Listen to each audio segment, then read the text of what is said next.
नमस्कार, मैं अभिजीत शर्मा उज्जैन आज में आप सभी का स्वागत करता हूं। आइए नजर डालते हैं शहर की कुछ खास खबरों पर। ब्राह्मण समाज ने पुण्यानंद महाराज के खिलाफ प्रदर्शन कर जिला कलेक्ट्रेट में ज्ञापन दिया। पुण्यानंद गिरी महाराज द्वारा ब्राह्मणों पर गलत टिप्पणी करते हुए कहा गया कि खच्चर से काम लेना, पंडित से काम लेना दोनों बराबर है। पुण्यानंद महाराज ने ब्राह्मणों की तुलना पशुओं से की है।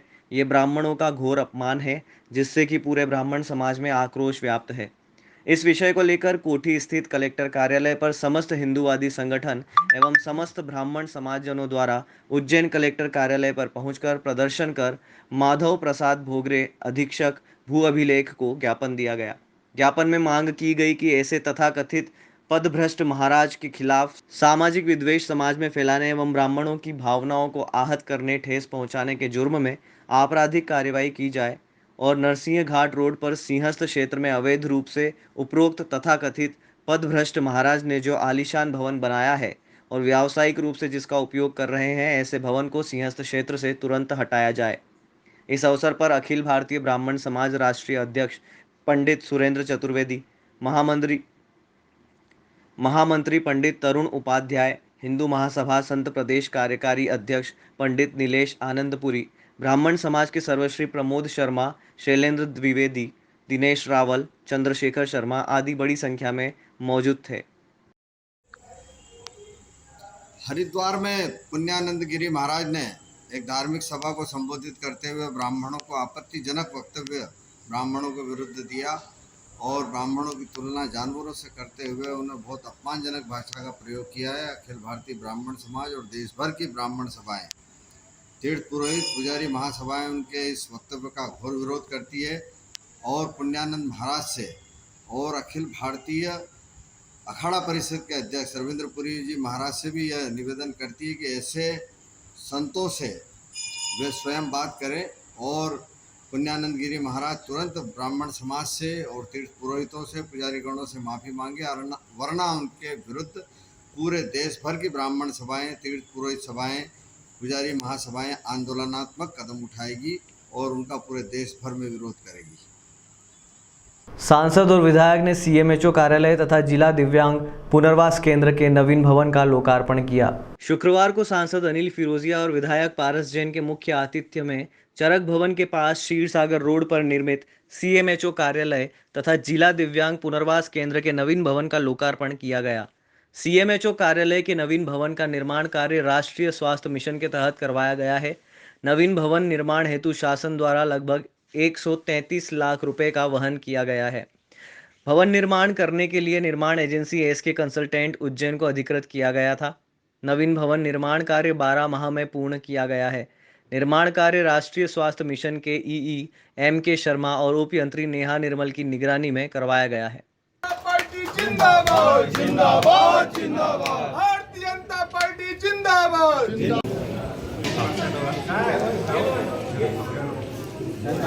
अरे पे पीछे हो यार, कहाँ थे यार, गलती में हो रहा है ना। 80% का बना अपन उनको बोल देंगे इलेक्ट्रिक गाड़ी में तो आर्टिक अरे बिल्कुल हाँ चल आएगा, किसको देना है? गाड़ी वाले पीछे आया, पीछे। इस दौरान अतिथियों द्वारा 2,92,29,29 रुपए की लागत से निर्मित जिला दिव्यांग पुनर्वास केंद्र के नवीन भवन का भी लोकार्पण किया गया। अतिथियों द्वारा जिला दिव्यांग पुनर्वास केंद्र में दिव्यांगजनों को निःशुल्क ट्राइसिकल भी वितरित की गई। कार्यक्रम में मुख्य चिकित्सा एवं स्वास्थ्य अधिकारी डॉक्टर दीपक पिप्पल ने सभी अतिथियों का स्वागत और सम्मान किया। इसके पश्चात अतिथियों द्वारा दीप प्रज्वलित कर कार्यक्रम का शुभारंभ किया गया। स्वागत भाषण जिला टीकाकरण अधिकारी डॉक्टर केसी परमार ने दिया। कार्यक्रम में सेवानिवृत्त हुए पूर्व सीएमएचओ डॉक्टर संजय शर्मा का सम्मान किया गया। कार्यक्रम का संचालन ललित नागर ने किया और आभार प्रदर्शन सीएमएचओ डॉक्टर दीपक पिप्पल ने किया। इस अवसर पर रोगी कल्याण समिति के सदस्य राजेश बोराणा, राहुल जाट, स्वास्थ्य विभाग के दिलीप सिरोहिया, जिला दिव्यांग पुनर्वास केंद्र के प्रशासनिक अधिकारी सुनील खुराना एवं अन्य अधिकारीगण, गणमान्य नागरिक तथा मेडिकल स्टाफ मौजूद था। अनिल फिरोजिया ने इस अवसर पर कहा कि ये डबल इंजन की सरकार है। जब डबल इंजन की सरकार द्वारा विकास के कार्य किए जाते हैं तो वे काफ़ी तेज गति से होते हैं। हाल ही में सिविल अस्पताल में 100 बिस्तरों का एक्सटेंशन किया गया है। सबको स्वास्थ्य की बेहतर सुविधाएं मिले, ये सरकार की मंशा है। हमारी सरकार ने कोरोना के समय निःशुल्क वैक्सीन न सिर्फ हमारे देशवासियों को बल्कि विश्व के अन्य देशों को भी उपलब्ध कराई। आयुष्मान योजना के तहत प्रतिवर्ष 5 लाख रुपए तक का इलाज शासन द्वारा वहन किया जा रहा है। सांसद ने कहा कि चिकित्सक और नर्स मरीज की सेवा ईश्वर की सेवा के रूप में करें, उनसे आत्मीय व्यवहार करें। सांसद ने कहा कि मरीज के साथ आने वाले अटेंडर ने सांसद ने कहा कि मरीज के साथ आने वाले अटेंडर के लिए शीघ्र ही वातानुकूलित डॉर्मेट्री बनाई जाएगी। सांसद ने अपनी ओर से सभी को शुभकामनाएं दी। विधायक पारस जैन ने इस अवसर पर कहा कि नवीन सीएमएचओ कार्यालय भवन और जिला दिव्यांग पुनर्वास केंद्र के नवीन भवन का लोकार्पण आज हुआ है। हम सबके लिए यह अत्यंत प्रसन्नता का विषय है। हाल ही में 32 डायलिसिस मशीनें प्रारंभ हुई है। शासकीय जीवाजीगंज अस्पताल को शीघ्र ही डिसमेंटल कर नया भवन बनाया जाएगा। मेडिकल कॉलेज के लिए ज़मीन के मामले का भी शीघ्र निराकरण होगा। सुविधा मिलेगी अब स्टाफ को यहाँ पे बैठने में। ये जो भव्य भवन का आज जो लोकार्पण हुआ है माननीय सांसद जी माननीय विधायक जी द्वारा, तो इसमें इस जिले की स्वास्थ्य सुविधाओं का संचालन जो होगा आखिरी छोर तक पहुंचाने का जो जिम्मा रहता है सीएमएचओ का, वो सारी गतिविधियाँ यहाँ से संचालित होंगी, चाहे वो आरबीएस के प्रोग्राम हो, टीकाकरण हो और हमारा जितने भी जो मातृ स्वास्थ्य शिशु स्वास्थ्य संबंधी जितने भी राष्ट्रीय स्वास्थ्य कार्यक्रम है वो सबका संचालन यहाँ से किया जाएगा। कितने दिन में शुरू हो जाएगा सर? अभी आपने कर दिया। हम लोग अभी चरक भवन में 6ठी मंजिल पर बैठ रहे हैं, धीरे धीरे सामान शिफ्ट करेंगे।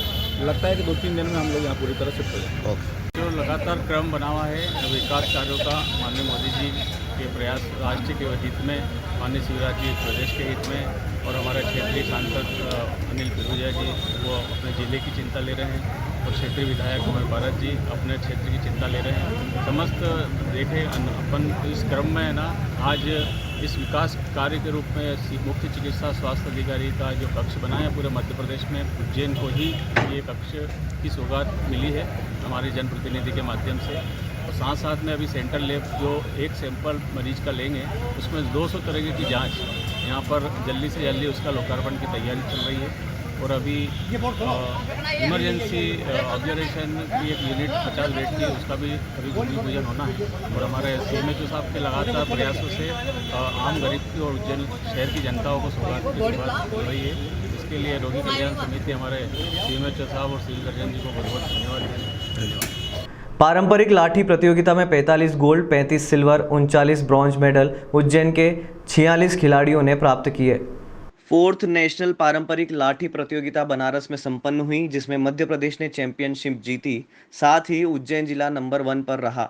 सबसे ज़्यादा मेडल लाने में शहर के खिलाड़ियों ने शहर का नाम गौरवान्वित किया है। इंटरनेशनल रेफरी व दिव्य शक्ति लोक कला संस्थान उज्जैन की कोच रजनी नरवरिया ने बताया, लाठी में 4 विधाएं खेली गई, जिसमें 1 लाठी, 2 लाठी, लाठी युद्ध व पट्टेबाजी की प्रतियोगिता उम्र और वजन के अनुसार खिलाई गई थी। जय श्री महाकाल। पारंपरिक लाठी का 4th नेशनल उत्तर प्रदेश वाराणसी में संपन्न हुआ है। 24 तारीख को हम लोगों ने वहाँ रिपोर्टिंग दी थी। 25 और 26 को टूर्नामेंट था, जिसमें सबसे ज़्यादा गोल्ड मेडलिस्ट बच्चे आए हैं तो मध्य प्रदेश के आए हैं। मध्य प्रदेश ने चैंपियनशिप जीती है और उसमें भी सबसे ज़्यादा गोल्ड मेडल अगर बच्चे लेकर आए हैं तो उज्जैन बाबा महाकाल की नगरी के लेकर आए हैं, जिसमें हमारे 45 गोल्ड हैं, 35 सिल्वर हैं और 39 ब्रॉन्ज मेडल हैं। ये हम लोगों की उज्जैन की उपलब्धि रही है। और सबसे अच्छी बात यह है और बाबा महाकाल के आशीर्वाद से यह खेल स्कूल खेल में शामिल हो गया है, जिसका कल विकास खंड है तारीख 2 को और 3 तारीख को जिला है और 12 तारीख को शायद हो सकता है संभागीय और स्टेट टूर्नामेंट भी मध्य प्रदेश में उज्जैन शहर में ही पहली बार होने वाला है। ये हमारे लाठी खेल की जो पारंपरिक लाठी खेल है उसकी हम लोगों की उपलब्धि रही है।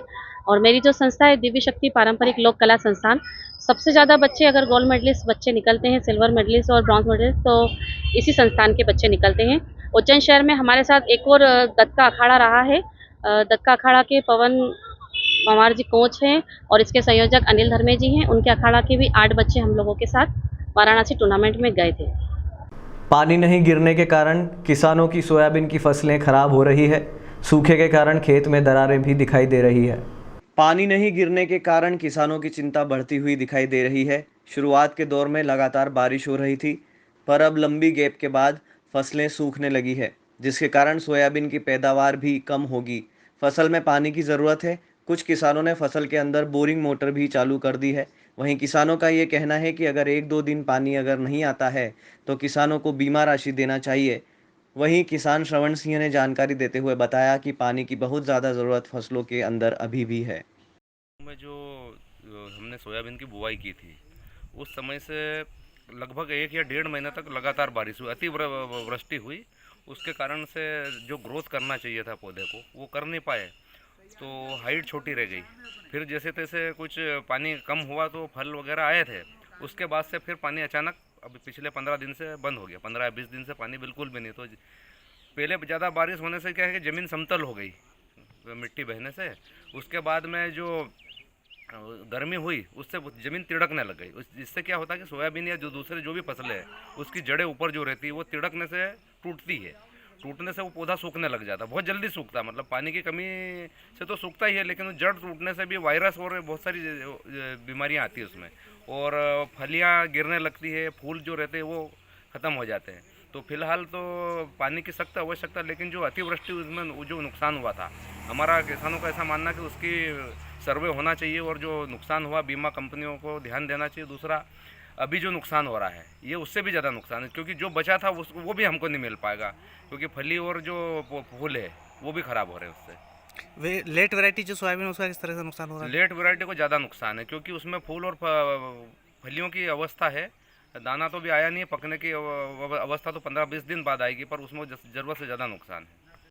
महाकालेश्वर मंदिर में आरबीआई इंडिया के गवर्नर शशिकांत दास, इंडिया के chief of defence Anil Chauhan ने परिवार के साथ भगवान महाकाल का आशीर्वाद लिया। इससे पहले सुबह भस्म आरती में देश की थल सेना के कमांडर आरपी कलिता और डीआरडीओ की वैज्ञानिक एवं महानिदेशक डॉक्टर चंद्रिका कौशिक शामिल हुए थे। शनिवार को श्री महाकालेश्वर ज्योतिर्लिंग मंदिर में देश के प्रमुख हस्तियों का जमावड़ा लगा रहा। थल सेना के कमांडर और डीआरडीओ की महानिदेशक के दर्शन करने के बाद chief of defence Anil Chauhan ने परिवार के साथ महाकाल मंदिर के गर्भगृह से पूजन अभिषेक कर भगवान महाकाल का आशीर्वाद लिया। इसके बाद इंदौर में एक कार्यक्रम में शामिल होने पहुंचे।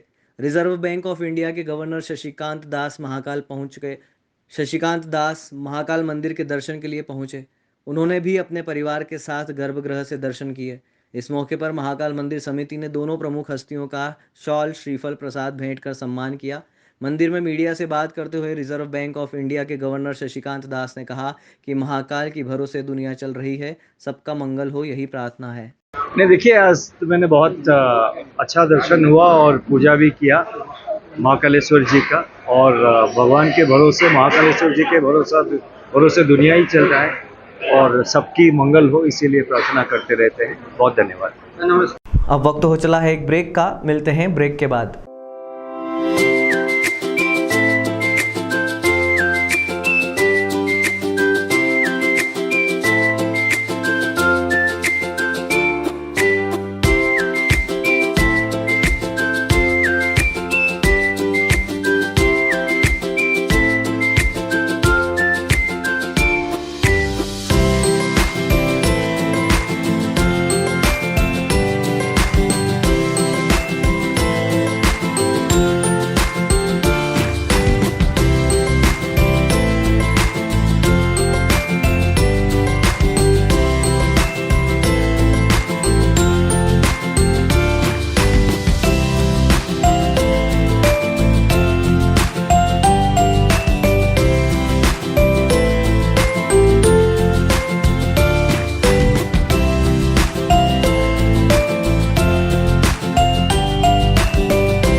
पुलिस जवान पर हमले के आरोपियों को पुलिस ने किया गिरफ्तार। खासरोद पुलिस ने आरोपियों का जुलूस निकाला।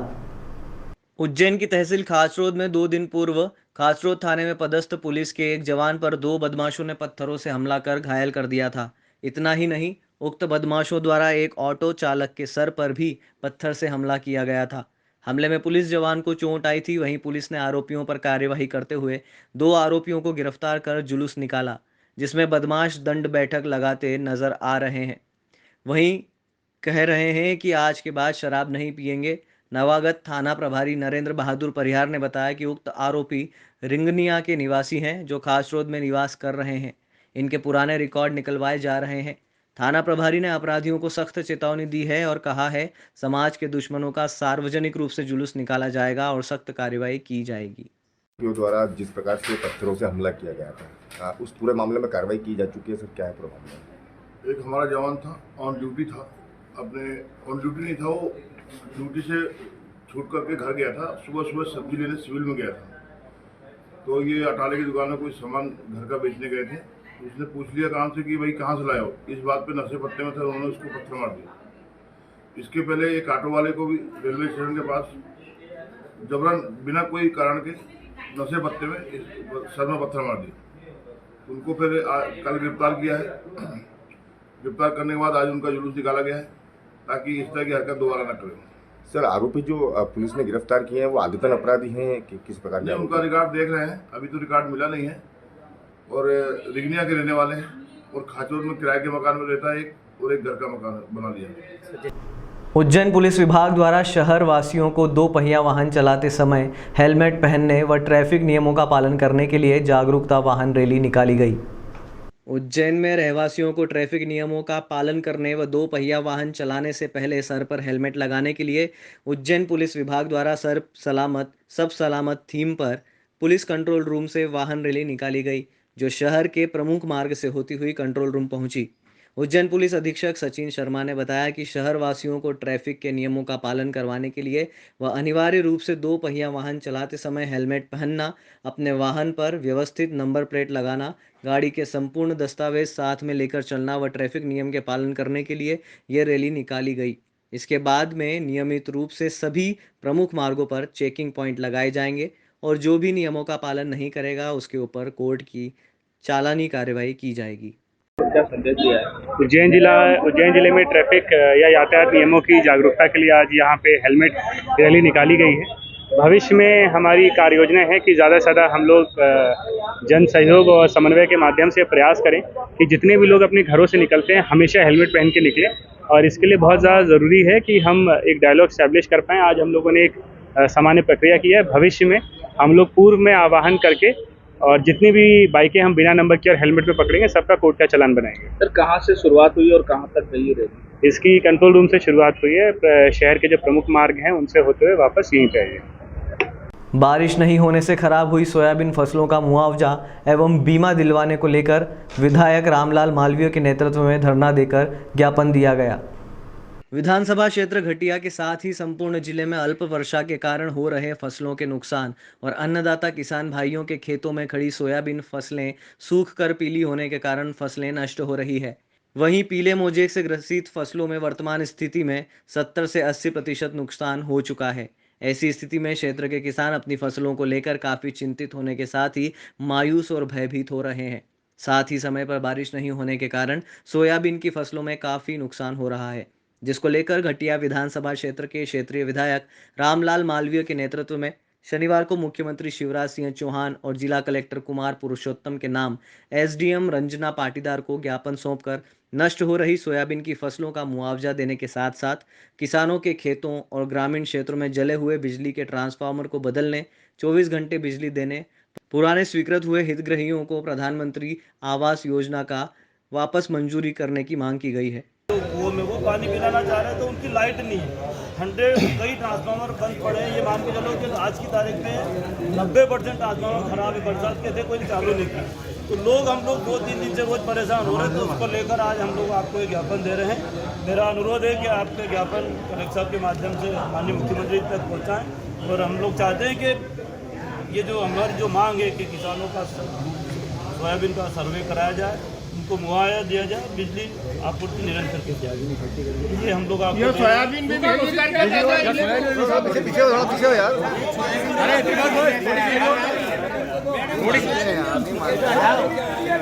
ये रख लो, पकड़ लो थोड़ा जगह बना लो यार, थोड़ा हो जाओगे ना। थोड़ा पीछे हो जाओ, मैडम को देखो। ठीक है। इस मौके पर जिला कांग्रेस कार्यवाहक अध्यक्ष दरबार सिंह सोलंकी, जनपद सदस्य सुरेंद्र सिंह चौहान, ब्लॉक कांग्रेस अध्यक्ष लोकेंद्र सिंह पवार, कार्यवाहक अध्यक्ष मुकेश पटेल, कालू सिंह गरासिया, एडवोकेट अरविंद प्रताप सिंह बिसेन, पंचायत सदस्य संजय वर्मा, सरपंच अशोक जाट, विनोद कारपेंटर, जितेंद्र बैरागी, दीपांशु जैन, साहिल देहलवी सहित सैकड़ों कांग्रेस पदाधिकारी और कार्यकर्तागण आदि मौजूद रहे। दिया है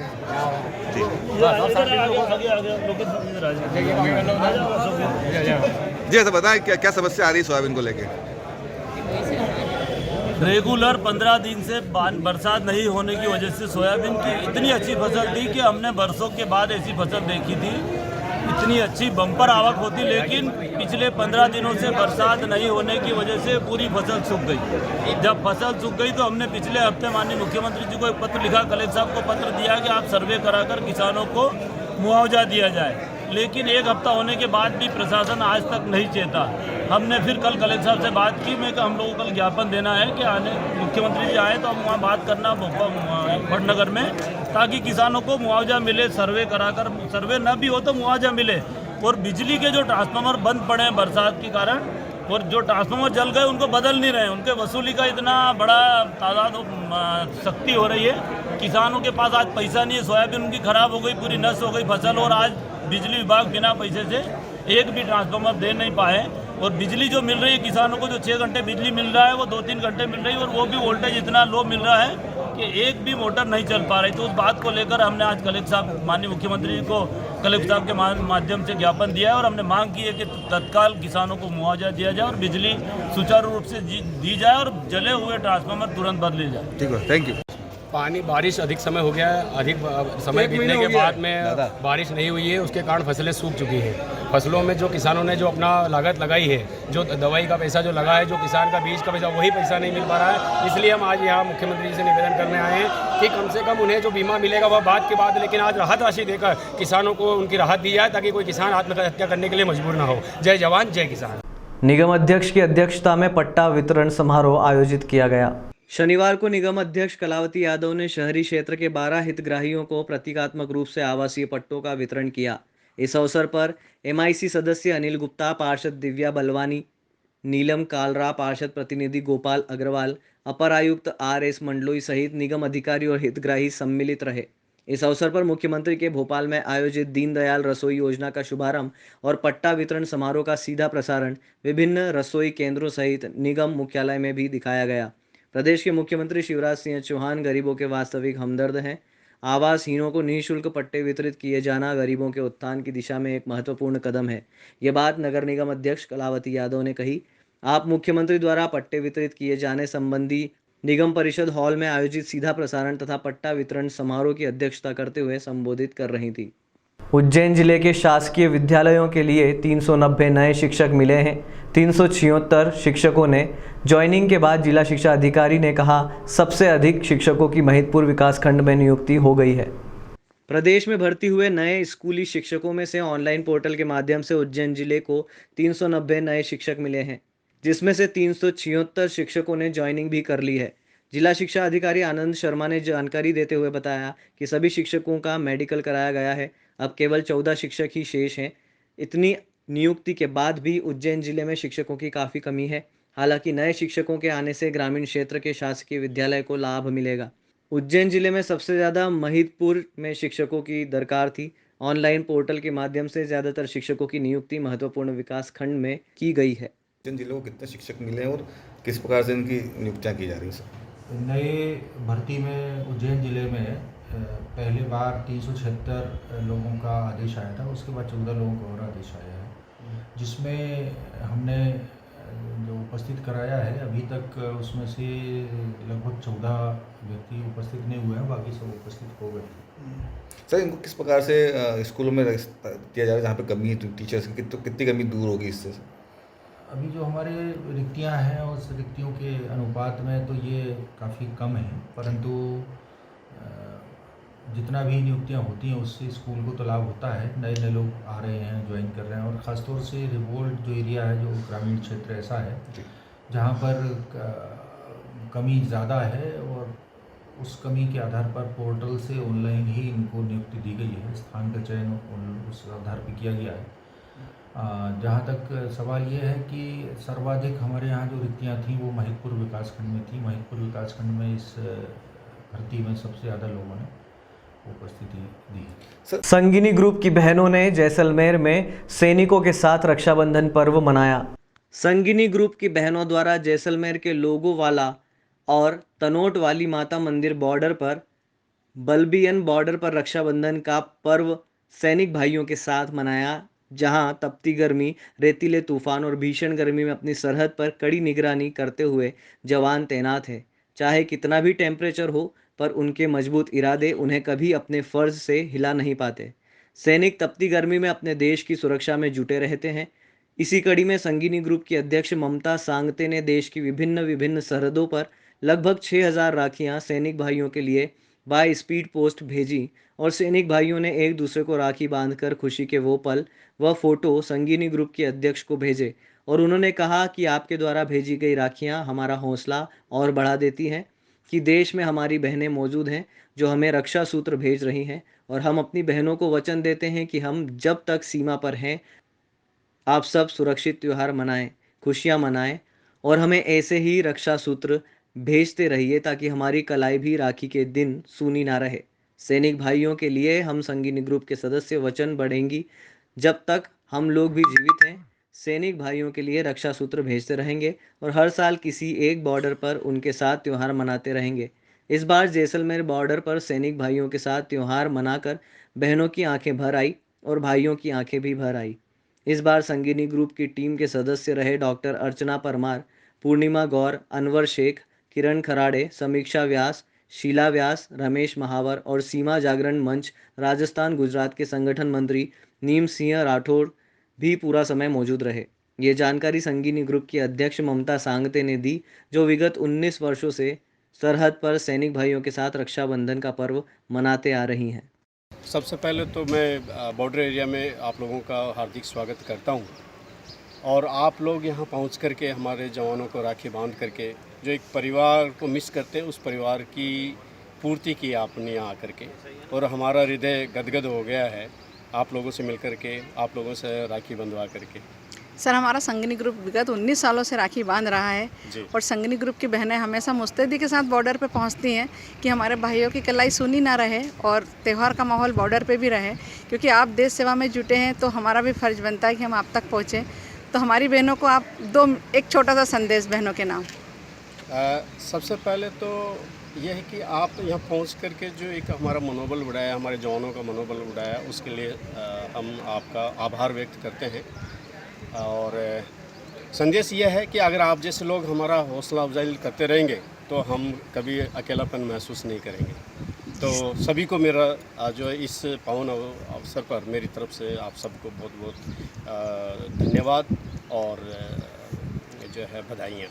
सभी बहनों की ओर से आपको बहुत बहुत सारी बधाई। आप हमेशा सुरक्षित रहें, स्वस्थ रहें, यही कामना सब बहनें आज रक्षाबंधन पर्व पर आपके लिए करती हैं। जी धन्यवाद, थैंक यू। सर नमस्कार, और मेरा सौभाग्य है कि मैं मध्य प्रदेश के संगिनी ग्रुप उज्जैन से आई हूँ, और हमारी विगत 19 वर्षों से राखी सीमा पर ही बनती है, और आई लव BSF। BSF को हम लोग बहुत प्यार करते हैं, और BSF हमारे देश की जो सुरक्षा है उसमें जुटी हुई है। आज हमारे को जैसलमेर बॉर्डर, तनोट माता जी, और जो अभी यहाँ की कुछ बॉर्डर पे आए हैं, तो सर प्लीज़ उसके बारे में थोड़ा देश के युवाओं के लिए जानकारी दीजिए प्लीज़। यस। पहले तो मैं बहुत बहुत धन्यवाद देना चाहूँगा कि आप लोग आए और राखी के फेस्टिवल पे और हमारे साथ जो सेलिब्रेट किया, और आप जैसे बता रहे हैं कि 19 जगहों पर जो है आप गए हैं। और मैं बताना चाहूँगा कि यहाँ पर राजस्थान का जो इलाका है, यहाँ पर वेदर का बहुत बड़ा इशू है। यहाँ पर गर्मी के टाइम पे 52 डिग्री सेंटीग्रेड के आसपास तापमान रहता है, और यहाँ पर धूल भरी आंधियाँ और गर्म हवाएं ये सब चलती रहती हैं। हालांकि जवानों को इस तरह से सिखलाई दी गई है कि हम लोग जो है अच्छे से अपनी ड्यूटी जो है परफॉर्म करते हैं बॉर्डर पे रहते हुए। तो अभी हम जो है 166 बटालियन की इको कंपनी से हैं और यहाँ पर जो है इंडिया पाकिस्तान बॉर्डर पे ड्यूटी कर रहे हैं। हमारे सामने जो है फेंसिंग है, फेंसिंग से 150 गज दूर अंतर्राष्ट्रीय सीमा है जिसको पिलरों के माध्यम से दर्शाया गया है और पिलर के उस पार का इलाका पाकिस्तान का इलाका होता है। तो हमारे सामने 14 चोलिस्तान की जो है डेल्टा कंपनी लगी हुई है, पाक रेंजर्स जो है ड्यूटी करते हैं उनके, और इनकी जो है एक कंपनी बिलाल, जिसका कंपनी हेडक्वार्टर डेल्टा कंपनी का कंपनी हेडक्वार्टर बिलाल है, इसकी जो है पोस्टें हैं तमाचे वाला, कंडेरा, फॉरवर्ड करके इनकी आउट पोस्टें हैं। तो इस बॉर्डर पे जो है बीएसएफ के जवान बहुत मुस्तैदी से ड्यूटी करते हैं। और यहाँ पर अगर बीएसएफ की रूटीन की बात करें तो यहाँ पर एक बीएसएफ का जवान पूरे दिन में जो है 14 घंटा की ड्यूटी करता है, 6 घंटे दिन में, 6 घंटे रात में, और उनका पर्सनल मेंटेनेंस अगर टाइम का मैनेजमेंट देखा जाए तो 14 घंटे ड्यूटी करते हैं और 24 घंटा जो है बॉर्डर पे छाए रहते हैं। दुश्मन के नापाक इरादों को हमेशा जो है पस्त करने की कोशिश में लगे रहते हैं। फट्टे के साथ जो है दिन की शुरुआत होती है, ऊँट से हम फट्टा मारते हैं, उसके बाद KFC होती है, चेकिंग करते हैं, फूड प्रिंट का चेक करते हैं, OP जाते हैं बंदे, इसके साथ साथ व्हीकल पेट्रोलिंग, कैमल पेट्रोलिंग और फूड पेट्रोलिंग करके हम अपने एरिया को सिक्योर करते हैं। मुख्यमंत्री शिवराज सिंह चौहान उज्जैन जिले की तहसील बड़नगर में पहुंचे। यहां हेलीपैड पर जनप्रतिनिधियों ने उनका स्वागत किया। वहीं अब बड़नगर शहर में एक रोड शो करते हुए बड़नगर की कृषि उपज मंडी में पहुंचेंगे। यहां पर लाडली बहनों को संबोधित करेंगे। ये रोड शो 3 किलोमीटर का होगा।